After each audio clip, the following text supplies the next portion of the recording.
Hello po guys, good morning. So, i-share ko lang guys kung anong nangyari sa motor ko nung nakarang linggo. So, ito po siya guys. Ito pong nangyari guys. Malapit po siyang nasunog guys, or nasusunog talaga. Buti na lang, naagapan ng maaga. Ito po siya guys, ang rider ko. Dahil po dito guys,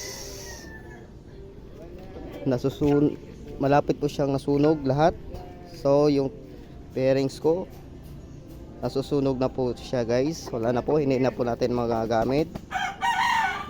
So nung panahon ng mag-aayos sana ako guys, so pagtanggal ko nitong gasolina, daanan ng gasolina, ito po yung ilagay ko sana dito sa dulo.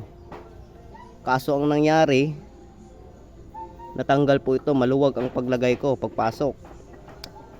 Kaya tumagas yung gasolina at pumunta dun sa may apoy. Itong nangyari guys. Ito na siya ngayon guys. Sunog na yung cover niya.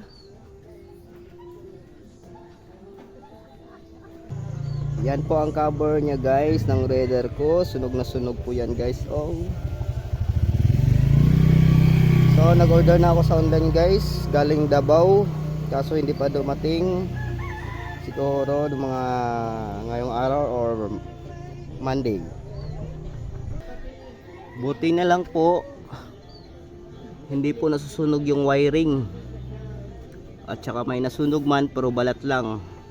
Ilagyan ko na lang po ng tape. Yan o. Sunog na sunog. Tapos yung tapaludo niya dumikit na po sa gulong. Yun nga guys. Buti na lang hindi tayo tarantado. Mabilis na mataranta pala.